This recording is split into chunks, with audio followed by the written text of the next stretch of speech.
Mengapa Islam bicara politik? Islam bicara politik supaya pelaku-pelaku politik bermoral, berakhlak. Sebagai seorang pemimpin, apa kewajibannya terhadap rakyatnya? Hai pemimpin-pemimpin, jangan kau berpikir apa yang akan saya ambil dari rakyat, tapi pemimpin, berpikirlah apa yang akan kau berikan kepada rakyatnya itu. Kalau kau selalu berpikir apa yang saya ambil dari rakyat, ya gampang, naikkan semua pajak.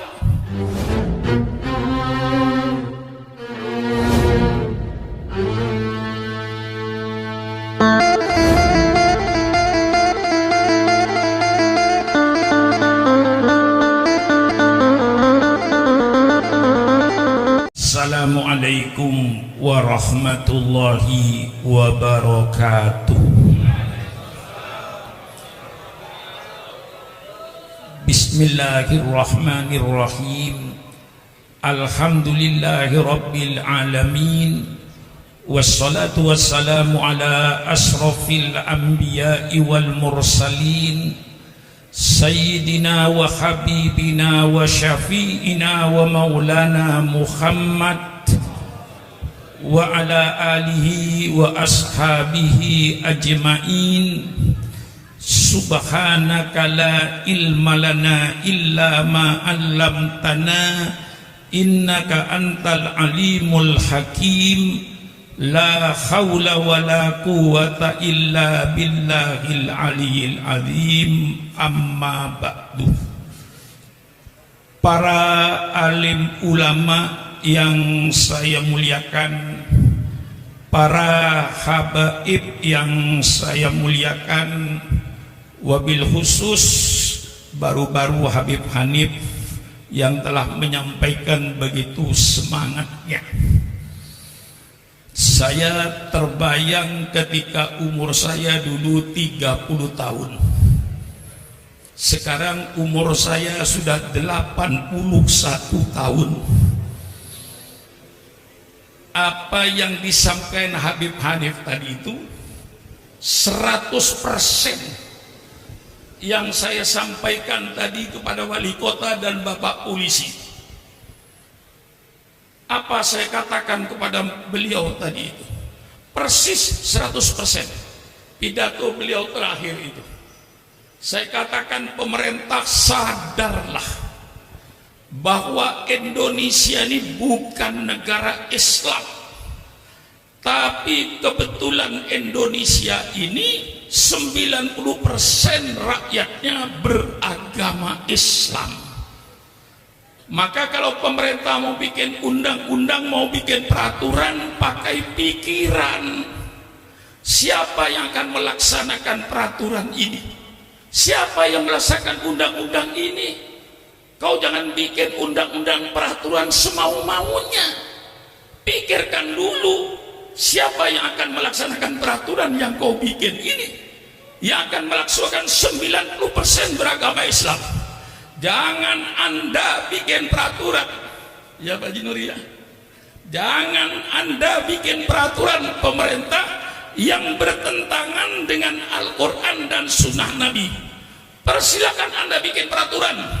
Kalau peraturan itu jelas-jelas bertentangan dengan Quran dan Sunnah Rasulullah, umat Islam siap untuk tidak mengerjakan. Persis tadi saya katakan. Nggak ada bedanya. Lah inilah saudara-saudara, alhamdulillah sudah dibangkitkan semangatnya tadi. Sekarang tinggal saya ngisi ilmunya. Ya, sudah cukup tadi dibangkitkan dengan ilmunya, dengan semangatnya. Sekarang saya mau ngisi saudara. Agama Islam yang diturunkan oleh Allah terakhir sebagai penutup, itu syariat Allah dari langit sudah tumplek-blek. Bahasa Jawa ini. Ada orang Jawa enggak? Ada. Orang Jawa itu kalau sungguh-sungguh mesti kata akhir diulang. Kalau orang Jawa bilang kemarin di Jatinegara macet, nggak apa-apa, itu masih jalan. Tapi kalau orang Jawa bilang kemarin Pak Kiai di Jatinegara jalan macet, itu orang Jawa itu. Matiin mesin, udah nggak usah jalan, matiin aja mesin udah. Kalau sudah macet, syariat Allah diturunkan oleh Allah sesuai dengan kepentingan manusianya, tidak diturunkan sekaligus sama Nabi Adam. Karena diturunkan sekaligus sama Nabi Adam, banyak yang tidak dijalankan. Zaman Nabi Adam tidak ada undang-undang nyolong. Mengapa tidak ada orang nyolong? Karena zaman Nabi Adam tidak ada orang nyolong. Mengapa tidak ada orang nyolong? Karena tidak ada orang. Selesai. Untuk apa diturunkan undang-undang nyolong? Nggak ada gunanya itu. Dunia belum dikapling-kapling. Negara saja belum ada.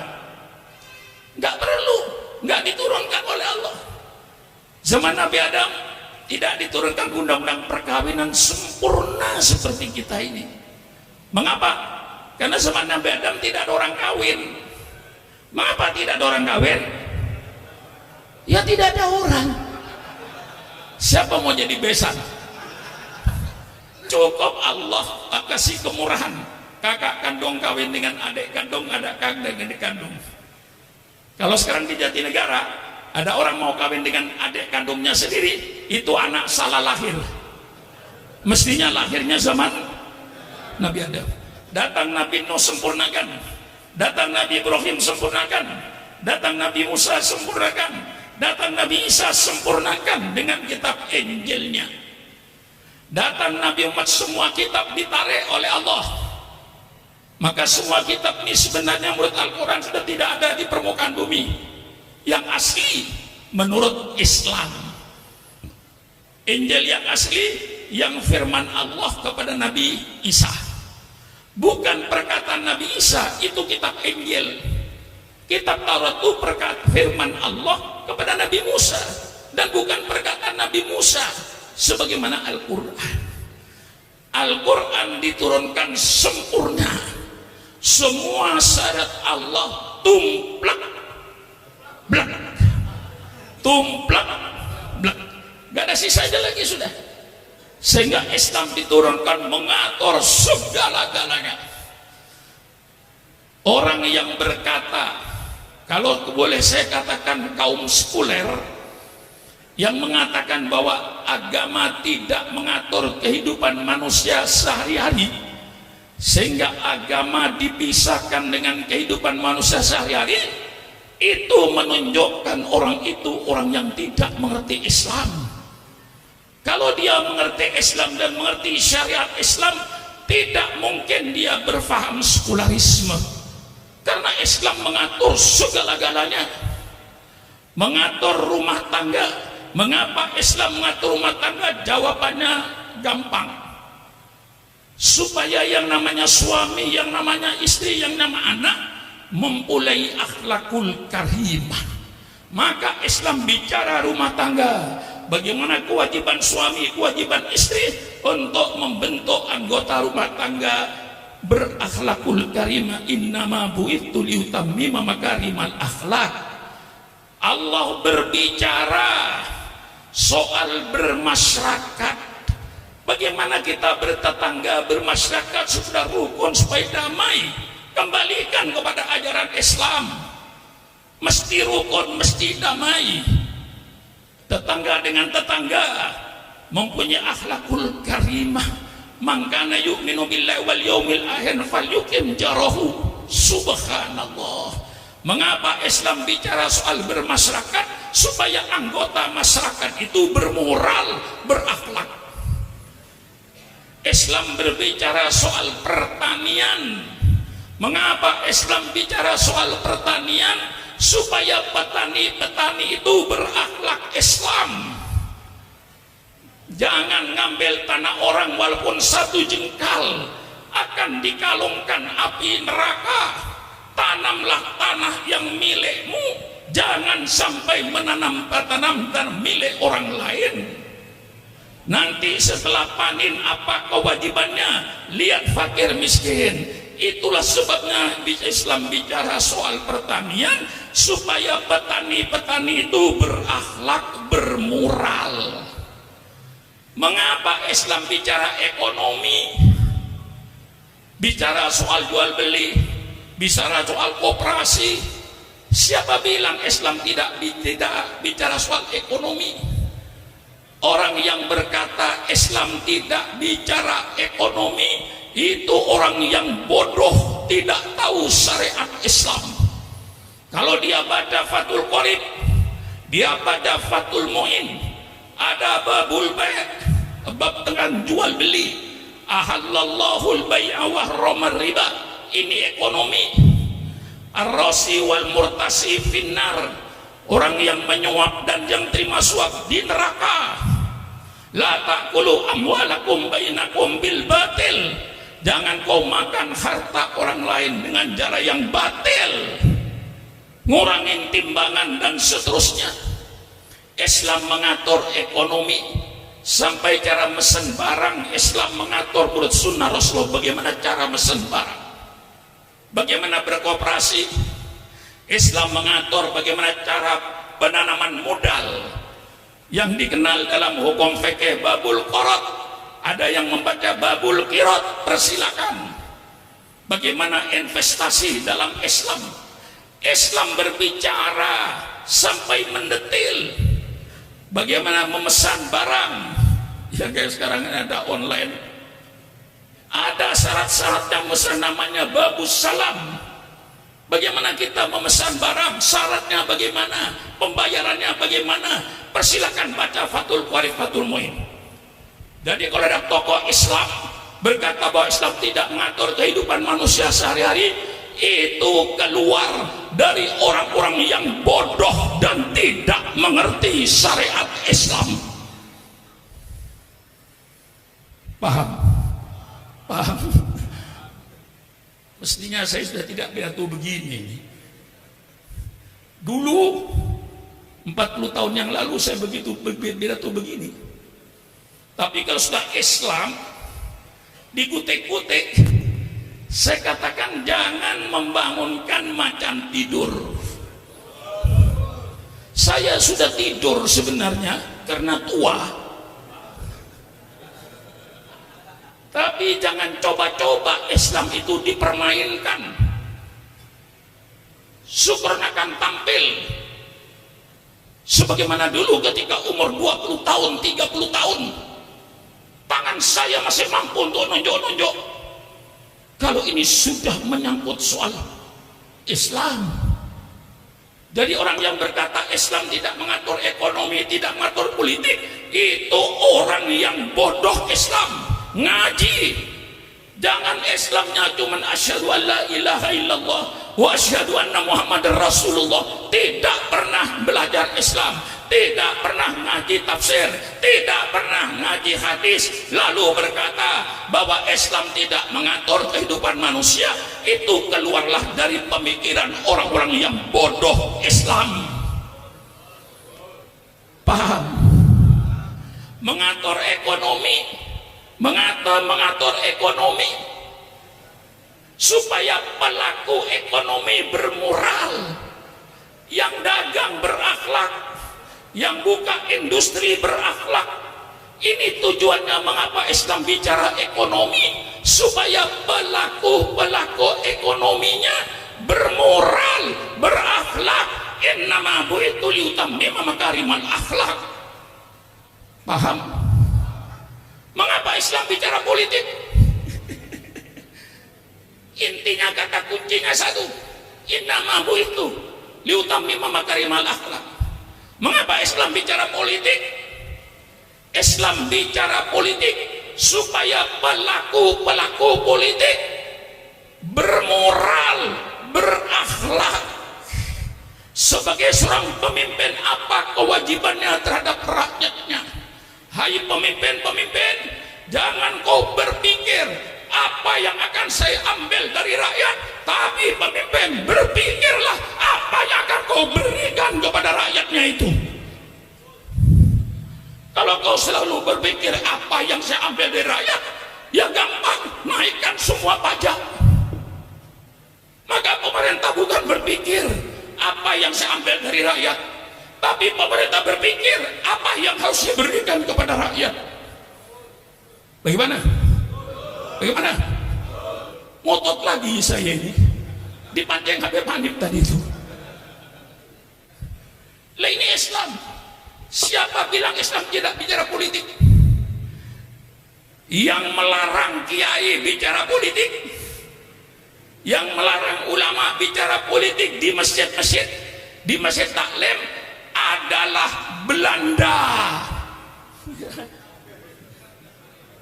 Sekali lagi, yang melarang kiai bicara politik, bicara soal negara, itu Belanda. Mengapa Belanda melarang kiai bicara politik? Karena Belanda ingin menjajah Indonesia sampai kiamat. Maka Belanda melarang. Banyak kitab-kitab dulu Kiai Maskur, mantan Menteri Agama, cerita kepada saya, banyak kitab-kitab yang dilarang oleh Belanda yang membangkitkan semangat anak muda. Namanya kitab Idotun Nasiin. Ya Kiai, masih ingat itu kitab Idotun Nasiin? Kitab Idotun Nasiin ini membangkitkan generasi muda. Kitabnya sekarang masih ada. Itu oleh Belanda dilarang. Kitab-kitab yang berbau politik, Ahkamus Sultaniyah dilarang. Baik yang disusun Imam Mawardi maupun yang disusun Imam Abu Ya'la. Tidak boleh bicara soal politik. Itu yang melarang Belanda. Yang melarang Belanda. Kalau sekarang ada tokoh di Indonesia melarang kiai bicara politik, berarti itu sisa-sisa. Tolong berhadapan dengan Syukuron Makmun. Mari kita duduk di atas meja dengan damai, dengan sejuk, sambil minum kopi. Betul? Mari bicara. Jangan ngomong sembarangan kalau kau tidak ngerti Islam. Di mana kau ngajinya? Di mana kau menuntut ilmunya? Mentang-mentang jadi tokoh, tidak pernah ngaji Islam, berbicara orang Islam. Ini yang merusak Islam di Indonesia ini. Mari secara ilmiahnya saya kupas. Quran, ayat politik dalam Quran terlalu banyak. Saudara kenal baldatun thayyibatun wa rabbun ghafur? Di mana itu? Di mana itu? Apa baldatun thayyibatun wa rabbun ghafur? Negara yang baik, negara yang aman, negara yang damai, negara yang sejahtera. Itu dalam surat As-Saba. Itu tertulis dalam Al-Quran. Masih banyak ayat-ayat yang berbicara soal negara. Banyak. Saya kasih sebagian saja. Lau anna ahlal qura amanu wattaqau la fatahna alaihim barakatim minas sami walakin kadzabu fa'adnahum bima kanu yaksibun. Ini ayat bicara politik negara. Seandainya penduduk negeri ini beriman dan bertakwa kepada Allah, pasti kata Allah, saya bukakan keberkahan dari langit. Hujan turun berkah, bukan angin puting beliung. Hujan turun berkah, bukan banjir bandang. Hujan yang membawa keberkahan. Kami buka keberkahan dari bumi. Buah-buahnya tumbuh, padinya tumbuh, jagungnya tumbuh, yang subur, makmur. Lau anna ahlal qura amanu wattaqau. Ini ayat menyebut suatu negara. Wa daraballahu mathalan qaryatan kanat aminatan mutmainnah ya'tiha rizquha rawadan min kulli makan fakafarat bi an'amillah fa'adaqallahu libasal ju'i wal khawfi bima kanu yasnaun. Ini ayat politik. Allah memberikan satu contoh negara yang aman, negara yang tentram, Mengapa aman tentram? Karena keadilan.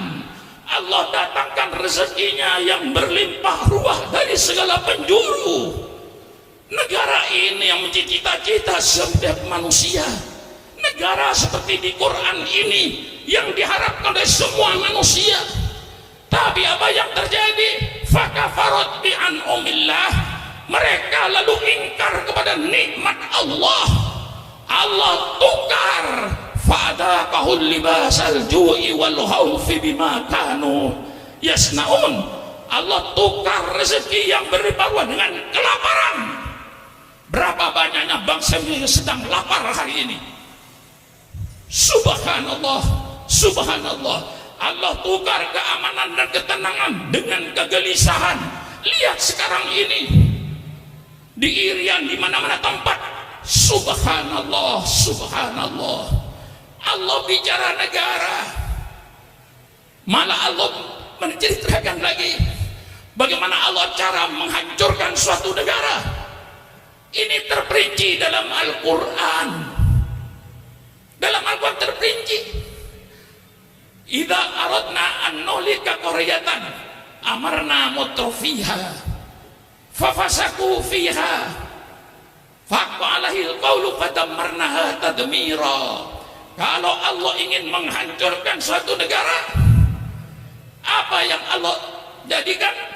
Allah perintahkan orang-orang yang bergelimang dalam kenikmatan untuk taat kepada Allah, tapi mereka tidak taat kepada Allah. Orang-orang kayanya yang bergelimang dengan kenikmatan itu, mereka main perempuan, main judi, mabuk-mabukan segala larangan Allah. Itulah Allah hancurkan negeri itu. Kalau ini sudah terjadi, ada yang membaca tafsir itu bukan amarna, dibaca amarna. Kalau Allah ingin menghancurkan suatu negara, maka Allah jadikan pemimpin negaranya itu orang-orang yang bergelimang dalam kemewahan. Karena mereka sudah bergelimang dalam kemewahan, dengan makan duit rakyat, dia lupa kepada rakyatnya. Dia kerjakan kedoliman, dia kerjakan ketidakadilan. Disitulah Allah hancurkan negeri itu. Bagaimana? Ini nyumbang atau menduskan Habib Hamid pada saya ini. Ya karena saya orang tua, maka diletakkan belakang itu benar itu. Persilakan kayak bicara segala macam, bicara bebas. Syukur Mansur terakhir mesti nyambung. Kayak asli pidato, saya belakangan nyambung. Setiap kiai pidato, saya belakangan nyambung. Tinggal nerusin aja. Maklum umurnya 81 tahun.